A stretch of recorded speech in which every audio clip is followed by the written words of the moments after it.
రాగి జావ తయారీ విధానం. నీళ్ళలో బెల్లం వేసుకొని కరగనివ్వాలి.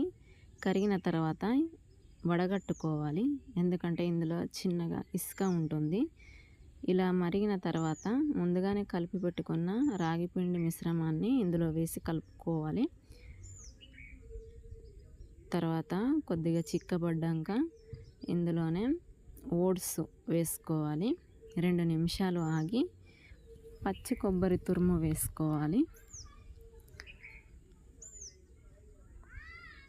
పచ్చి కొబ్బరి తురుము వేసుకున్న తర్వాత ఇందులోనే కాచి చల్లార్చిన పాలు వేసుకొని కొంచెం చిక్కపడేంత వరకు ఉడికించుకుంటే సరిపోతుంది.